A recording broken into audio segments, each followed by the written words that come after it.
Hello and welcome to the Rock Your Voice podcast. Vocal coaching tips that will transform your voice, interviews that will inspire, industry guidance, and so much more. Without further ado, let's get on with the show. Hello. Okay, this one is a loaded question. If you are new here, welcome. Thank you so much for checking out the podcast. If you enjoy it, please like, share, subscribe, download, do all the things, because that will really help other people in your shoes be able to find the podcast. It just makes it more searchable and more accessible for people like yourself who would like some tips. So thank you, welcome. We are going to dig right in. This is a big question. And it's going to be, I'm going to kind of turn it around on you a little bit too and be a little bit introspective, because the topic, how to be a singer. First off, what does that mean to you? Do you want to be rocking stadiums? Do you want to play an open mic? Do you want to confidently sing to your grandchildren at night when you're putting them to bed? Do you want to be able to rock a campfire? So first off, I would encourage you to kind of break down, what is your goal as a singer? Whereabouts on the spectrum do you want to be today? Because that can change. That can change tomorrow. You might be like, yeah, I'm all in, let's go. And you might find yourself on a stadium in a few years' time. Or you might get there and be like, you know what, actually, I prefer just singing around the campfire. So no judgment. This is all about you. This is your journey. Figure out, have a think about what that means to be a singer. So let's reflect here on your passion for singing. Where did it begin? What is the driving force for you? Does it just light you up to release your voice? Is it singing? Like for me as a kid, I used to sing about everything. Whether it was my dog, I would just sing to my dog all the time. I was a lonely child. No, just kidding. But no, I would sing to our pets all the time. If I was grumpy and didn't get what I wanted, I would run around in the garden singing about how I needed these things and I was a poor mistreated child because I couldn't have a chocolate cake or something. But yeah, so singing for me was just naturally a form of expression from the very beginning. My first word was Mick, which was Emma speak for music. So it was an innate thing. Is it something you've just recently learned and you've discovered a passion for? Is it something that your friends are doing and you're like, you know what, I could get behind this. I love to try this. Is it something that you have just been thirsting for attention to be on stage and be like, yeah, I want to be able to do that. That looks really awesome. That looks really fun. Have a think about your passion for singing. Where does it come from? Identifying this interest and sort of assessing what this drive is going to really help support you as you grow as a singer. Because if you're coming at it from an area that isn't really genuine, that is, yeah, that looks kind of cool, I'd like to do that. I'm going to tell you right now that there is the 10-year overnight success, which is the most common thing. They even refer to Nashville as a 10-year town. It's like you get there and good luck for the next 10 years and then maybe something will happen. This is not an easy game to be playing. So you have to check in with yourself and make sure that you do have that passion and that you do have that drive and that you love every minute behind a mic, because it's hard work to get it, to cut through. And that's to say, okay, so that's a tangent of if you want to be successful, like a songwriter, you want to be famous, you want to make music from your money. That is pathway, let's say pathway number one. It's not the obvious first choice. It doesn't have to be your first choice, but I'm just going to name it pathway number one. So to be making your career as a musician, making money from music, paying your mortgage with music, okay, that is a really, really tough, hard way to go. Even if you are a very successful artist, as we know, you've heard through, of all the payments from streaming and all of that kind of stuff, you're not going to be rolling in it unless you do have a smash. And a really great lawyer and a really good deal and those are all the other episodes. But what if you just want to do this for fun? What if you're like, there's a really cool open mic down the road. Everyone who gets up seems to really have fun. It's a great vibe. I love it. I would just love the confidence to get up on stage and sing a few songs. that is really good drive. That's genuine interest in it. And maybe that will lead you back down to path number one and be like, yeah, I want more of this. I want to do this as my day job. Fine, go for it. That is awesome. I commend you. Please explore it. It's my job to just be real about it, because it's a very hard industry to dig into. So if you're here because you just love it and you want to do it, that is actually the pathway that I think is going to lead you back to pathway number one way quicker, because if you're passionate about it, it's genuine. It's not going to feel so much like, okay, what am I doing this for? What does this work for? What is this? You will be passionate. You'll dig into it. You'll put all the work behind it that's necessary, and it will feel, it will bring you joy along the journey. There will, of course, be challenges, but it will bring you the joy that you get from singing and from performing all along the way. So have a little breakdown. Think about it. Don't have a little breakdown. Break it down a little bit.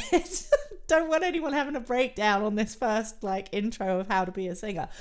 So break it down a little bit. Why am I here? Why do I want to be a singer? If you love it, please do not stop doing it. Keep going, keep going, keep going. And just keep trying and keep trying. So the next part would be to develop your skills, kind of have a look at where you're at, and this is not to judge, okay? Never judge, because we've all seen the unexpected become incredibly successful in this industry. It's not about your skill. Well, it's not about how you sound, all of that kind of stuff. Think about where your confidence lies and where your fears lie, or where your weaknesses are, because if you can strengthen your areas of weakness, that's going to build that confidence even more. There's a few episodes, just the last couple episodes, all about being a confident singer, and competence builds confidence. So if you get nervous on stage because your voice might crack or pop or what have you, have a look at that. Why is that? Is it your technique? Is it anxiety? What's going on there? And then you can work to counteract it. Let's work on kind of finding the tools and the skills to balance that out. Are you a bit pitchy? Does your breath work need a bit of help? Do you need to figure out a bit more about your range? Do you want a bit more flexibility with your voice? Are you warming up properly? Are you cooling down? So start thinking about developing your instrument and finding those spots, not from a judgment point of view that feel weak, but from a confidence point of view that feel weak. If I don't feel confident in this area, if I go and work on it, I will build my confidence. I will therefore become a better performer. I will have more confidence in my artistry. I will stand on stage in a different way. I will be able to actually enjoy the process of singing more, because I won't have something in the back of my mind saying, this is going to pop, this is going to break, I'm going to do this wrong. You'll have that competence to be on stage confidently and just enjoy what you're doing, which is why I ask the question in the first place. What is the driving force behind this? Because the minute you can step on stage and you've got the skills and the tools, you can just go back to that and just be like, this is why I'm here. I love this. This feels great. And in turn, what's going to happen to the people listening, watching, observing? They are going to feel great too. We have what are called mirror neurons. And that's why when you see an embarrassing situation, you also feel awkward. Or when something happens, you feel a little bit of emotion too. Some people have it a bit more than others, where we get into the empathic kind of stuff. But if you see someone struggling on stage, generally, you feel pretty bad for them. It's not a good feeling for anyone in the room. If you see someone who's confident on stage, they might trip up. But if they have that confidence where things happen, and you're rocking with them, the audience is on side with the performer, and it's like, you know what, we're going on a journey. This is life, this is real, this is genuine, this is honest. You're gonna love it. If you get on stage and it feels really uncomfortable, which it might be at the beginning. It's all new. It's like learning to ride a bike for the first time. Things are gonna feel wobbly. Things are gonna feel a bit scary when you start going downhill fast. But so long as you're still enjoying it at the core of it, the audience is going to support you. The audience is going to want to see you succeed. We never want to see someone fail on stage. We don't. That's why we pay a lot of money to go see successful artists perform, because you just don't want to, it's like, you don't want to go roast someone on stage. So have confidence to go try things out. Don't worry about feeling a little bit afraid, so long as you can connect to that initial why. and the sharing of your songs, the sharing of your voice, your gifts and your stories, and connecting with people, making other people feel great. So again, it comes back to building that confidence through having the tools, the skills, the technical aspects, also connecting to your style. Who are you on stage? And this is fun. I encourage you to get a big blank piece of paper and just lots of different colors. This is like, if you're like me, it's like, okay, let's get all the highlighter pens and let's just fill the page. Who do you want to be as an artist? What is your style? Go through your wardrobe and look at some things and be like, okay, that's been hanging there for 4 years. I've never worn it because the time I did wear it, I just didn't feel like me, or I didn't feel comfortable. Or whenever I wear this, I feel like a badass. Or whenever I wear this, it makes me really want to throw on some different kind of music. Like sometimes the way that I dress in a day is like, yeah, today I'm just going to rock the Foo Fighters all day. Or today I'm going to listen to Jewel all day. Or like, so like the vibe, find your vibe of what impacts how you feel, and just start to like, if I was on stage, what would I like to be wearing? Do you wear like long flowy dresses and do the whole beautiful carpet thing with bare feet? Or are you like, yeah, I'm a rocker. I've got like the boots and the leather pants and the big hair. Like, have a think. What's your style? What's your jam? Because you can step into that persona. Now I've totally fired myself up to do a completely different episode on personas and style, because this is so much fun to look at. And big name artists, Lady Gaga, for example, Beyonce with Sasha Fierce and all of this stuff. You've got to step into a role if you really want to own the stage. We don't have to, because you might have it completely linked in, but the separation can be really helpful to overcome some performance anxiety. So if that's something that kind of holds you back, explore that a little bit. So look at your style, look at your niche, look at your audience, and just know who are the people that are going to resonate with me? Who are the people that are going to connect with my song and my sound and my style? I went blindly at this for a few years when I was a singer, and I was like, okay, who am I? It's like, what audience am I attracting? Because there really isn't a very clear brand. My music was very kind of Dawson's Creek 90s singer-songwritery, but like the stage thing just didn't line up. So like it was a bit confusing for people who saw the posters or came to see the show, because it was like, what am I looking at and what am I hearing? Like, this doesn't all really align so much. So yeah, really start thinking about your alignment of all of that stuff. Check in with that. See how that feels. And see where you go. And I truly encourage you, like, yes, it's a very hard industry to break into. If you're just starting out and you're like, I want to release a song, or I want music on TV shows, or I want to write songs for other people.